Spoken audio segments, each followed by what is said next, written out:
السلام عليكم وعواشركم مبروكة وعيد مبارك سعيد مسبقا. مرحبا بكم في فيديو جديد على قناتي وقناتكم عالم الأنس. كحق اقتراح ليوم العيد بسطيلة الدجاج واللوز على حقها وطريقها هموية كتجي أكثر من رائعة. تقدري توجديها قبل العيد بنهار ولا يومين وترتاحي بكل جميع أسرار نجاحها. عمرها تحشم قدام ضيافك أو عائلتك. نخليكم مع المقادير وطريقة التحضير.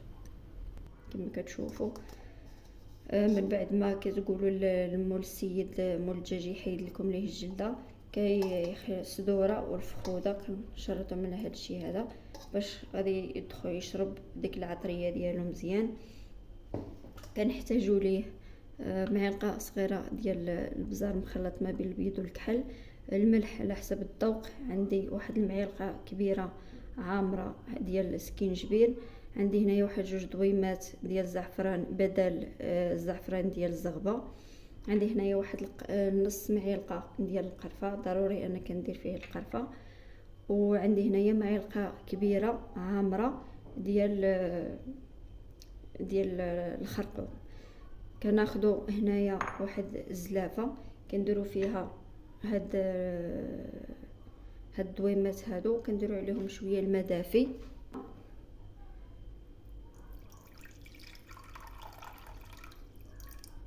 نخليوهم حتى كيذوبوا.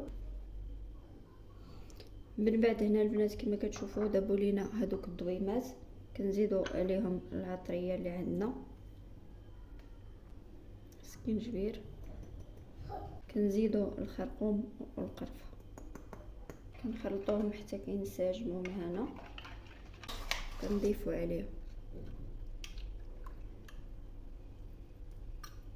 لما كتجيبوه كتغسلوه مزيان بشويه ديال الملح وشويه ديال الخل او الحامض وشويه ديال السكينجبير، كتحيدوا منه هذوك البقايا كاملين اللي هو دوك الشوائب اللي كيكونوا فيه، كتخليوه يرتاح يعني بحال جبتوه اليوم كتخليوه حتى الغد ليه، كتشرملوه وتخليوه. انا هنايا غنشرملو وغادي نخليه ليله كامله يعني باش يتشرب هذيك العطريه ديالو. في اليوم الثاني عندنا هنايا تقريبا بعد ما شلضنا البصله ديالنا مع واحد 4 د الفصوص ديال الثومه درناهم في الكميله اللي غادي نردو فيها الدجاج يطيب. عندنا واحد القبصه ديال المعدنوس بوحدو، عندي هنا واحد نص معلقه ديال السمن، عندي هنايا واحد 3 الحبيبات ديال الكوزه، وبطبيعه الحال عويدات ديال القرفه، عندي هنايا كاس العروب ديال الزيت النباتيه وكاس عامر ديال زيت العود. ما شوف كي خدا حقه في الشرموله، غادي نديرو في كميله نديرها يعني كيما البسطيله ديال الحوت ولا البسطيله ديال الدجاج. كنبغي الحاجه نشرملها على اتساع باش كتاخذ حقها في الشرموله وكتجي بنينه. الشرموله اللي كان فيها الدجاج ديالنا غادي نزيدو نضيفوها على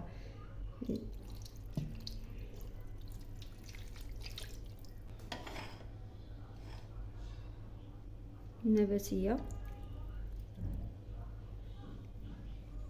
غادي نزيدو عليه زيت العود،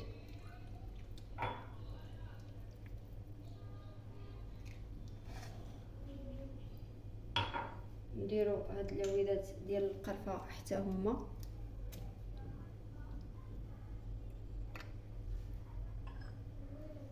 ونخلي القبصه ديال المعدنوس هي المسكر الحره والسمينه ديالنا حتى تغلى ليا الجميله ونضيف.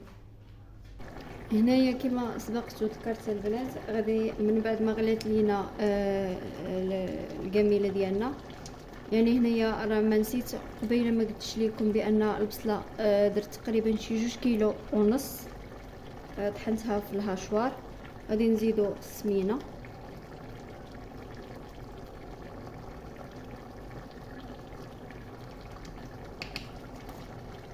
نزيدو هذوك الحبيبات ديال المسك حره،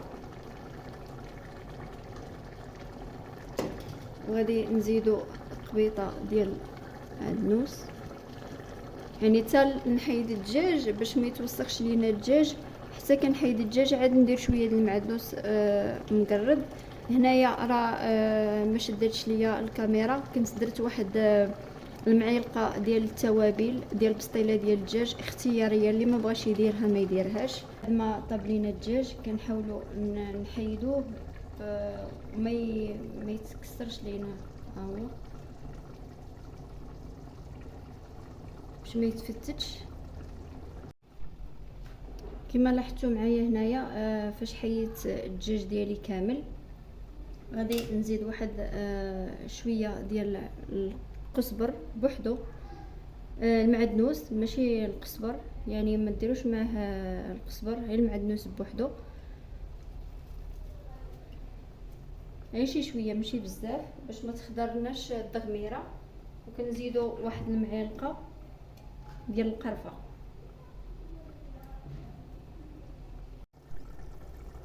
غادي نضيف هنايا البنات واحد معلقه كبيره ديال الزبده. هنايا كما كتلاحظوا هيا شربت لينا كاع هذاك الماء اللي كان فيها، يعني المرق اللي كان. غادي نضيفوا دابا ليها واحد 2 معالق ديال السنيده، اللي ما بغاش السنيده يستغنى عنها.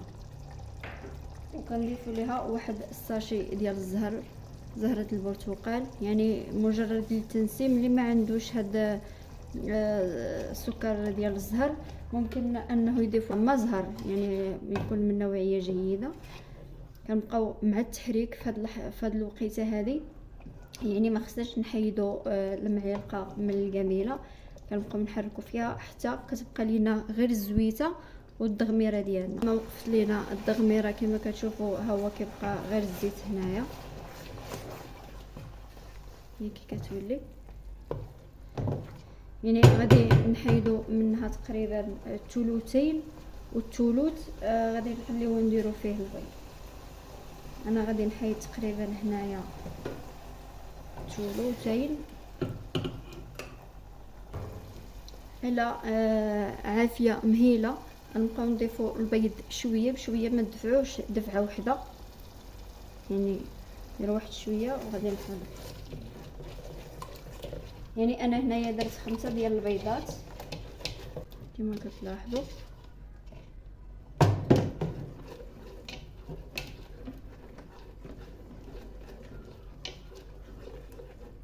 يعني في هذه المرحله ننصحكم انكم تستعملوا الطراب احسن من المعلقه، لانه كيحرك كيشتت هذاك البيض، ما كيخليهش مجموع في جهه واحده، يعني غير الاستفاده وصافي. على خاطرو كنفتوه على هذا الشكل هذا، كنحيدو منه يعني العظام وشي جلدات الا كانوا باقيين، ولا دوك الشوائب ديالو بحال هاد الطريقه هذه.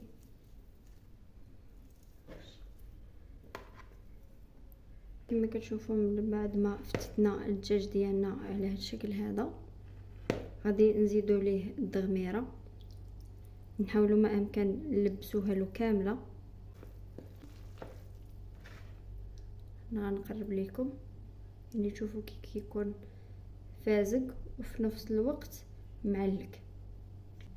خليت تقريبا واحد ساعه ولا 2 سوايع حتى يتشرب لينا هذاك الدجاج ديال مع الدغميره اللي زدنا ليه باش يزيد يعطينا بنه اكثر. كناخذوا اللوز من بعد ما فسخناه على هذا الشكل هذا، خليناه تقريبا ليله كامله باش كينشف من الماء ديالو. منين كنقليوه ما كيبقاش من داخل بحال شويه باقي فيه الفزوقيه. انا هنايا غادي نديرو في واحد، غادي ندير عليه زيت بارده باش كياخد حقه. في هنا ما ديروش ما تخليوش حتى الزيت سخونه باش ما يتحمرش لينا من برا ويبقى لينا خضر من داخل. باش طحنا اللوز ورجعنا على هذا الشكل مهرمش، كنزيدو ليه واحد تقريبا 4 كاس، ما بين 4 حتى نص كاس ديال الزبده نوازيط، يعني ما كنديروش فيها ناشف. كنبقاو ندخلو فيه الزبده حتى كنحسو بيه تيدم.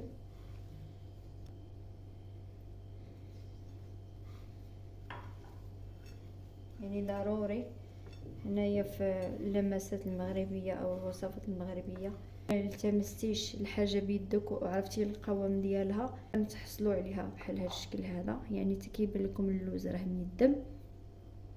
كنخليوه على جانب وكناخذوا البسطيله ديالنا نيت من بعد ما خلينا الدجاج والدغميره شربوا على خاطرهم.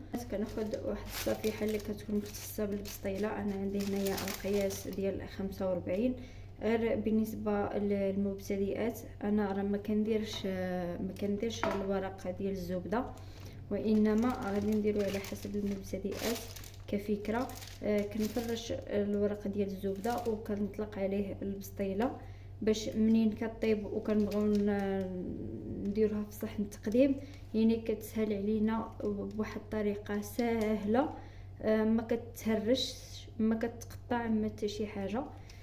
تبعوا معايا المراحل كندير. انا هنايا هزيت فرقت الورقه ديالي كل وحده بوحدها، ندهن بديت شويه ديال الزبده وشويه من هذاك المرق اللي كان عفوا اللي كان سقطر ليا من الدغميره، يعني ماشي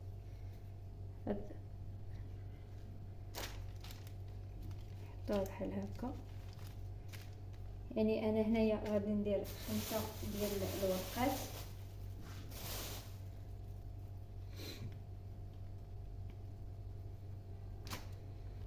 نمشيو على هذا الشكل هذا وحده على وحده. كنوليو نديرو واحد الرشيشه ديال الخليط ديال الزبده والمرق ديال التغميره، يعني باش ما تجيناش الورقه ناشفه و ميمطو كتعطيها واحد القرمشه وكتخليها ما كتخليهاش حتى من داخل خضراء، يعني كتقرمش لينا حتى من داخل. غادي نوليو هنايا نزيدو وحده على هذا الشكل، نديرو وكذلك واحد شويه ديال اللوز والقرفه اللي عندنا هنايا، غير واحد الرشيشه خفيفه ماشي بزاف. هذه المهم هذه هي طريقتي في الطلماط وفي الطي ديال البسطيله. ها هو الدجاج ديالنا من بعد ما تشرب لينا كاع هذيك الدغميره ديالو.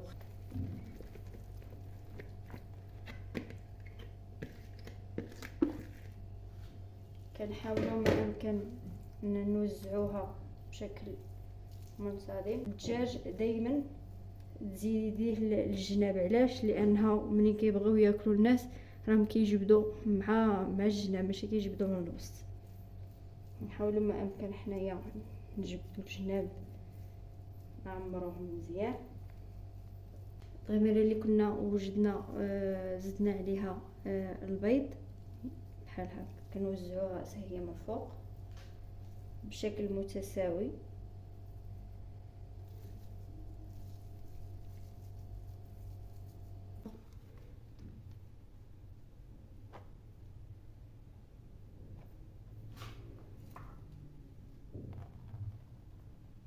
كندهنوها بشويه ديال الزبده.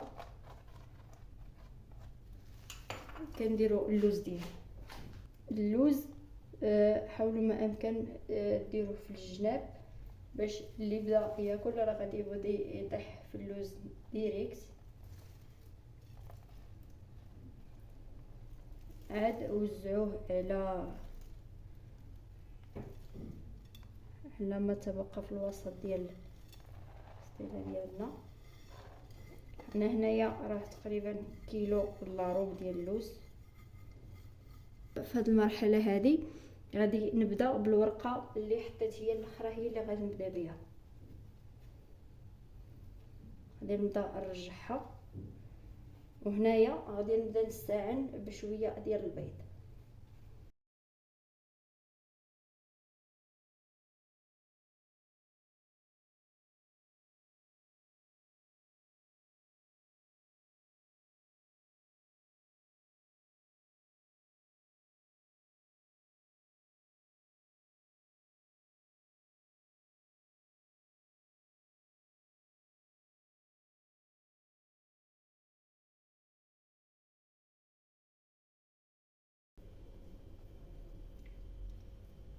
بعد ما دهناها كامله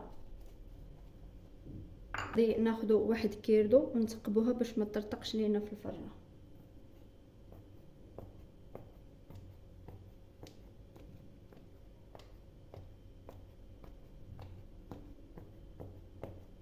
بحال هكا. يعني هنا البنات بحال اللي بغى يزوقها راه كيخلي الورقه شايطه، كيدير هذوك لي بابيو الفراشات. انا خليتها سامبل على حسب الديكور. وملي طابت ليا البسطيله هزيتها وديتها لعند عكوزتي، كملت ليها الفينيسيو تما لانها كتحط سخونه. خديت دهنتها بشويه ديال العسل ودرت لها اللوز ايفيلي، درت هذاك الطبيسيل وخديت السكر كلاصي دريته من فوق باش يعطيني هذاك الشكل على شكل اسطوانه. خديت هنايا السيجار اللي عمرتهم بشويه ديال الدجاج، ديك التعليكه ديال الدجاج، قليتهم في شويه ديال الزيت وطفيتهم في العسل ودردرت عليهم شويه ديال البيستاج. وكيبقى هنايا الفينيسيو او الديكور على حسب كل اخت والمستطاع ديالها وكل وحده وشنو بغات تزوق بهم. حطيت البريوات ديال اللوز ديالي في الوسط، وخديت البيض ديال السمان اللي درت له الملمع الذهبي بحال هذاك الشكل كما كتشوفوا وغرسته مع الجنيبات. خديت العقده ديال اللوز كذلك وقطعتها على شكل وريدات ودرت ليها من فوق نص قرقاعه اللي دهنتها حتى هي بشويه ديال الملمع الذهبي. خديت شويه ديال اللوز كونكاسي ورشيته من فوق البريوات، ورشيتها كذلك بشويه ديال الورد البلدي اللي كيعطيها جماليه. وهكا كنقدم لكم بسطيله الدجاج واللوز اللي جات خطيره خطيره في المذاق. نتمنى وصفه اليوم تكون عجبتكم. شكرا على المشاهده، وما تنساوش تضغطوا على زر الاعجاب والاشتراك في القناه وتفعيل زر الجرس ليصلكم كل ما هو جديد. وما تنساوش البنات التعاليق ديالكم المحفزه للقناه. كنضرب لكم موعد مع فيديو جديد بحول الله.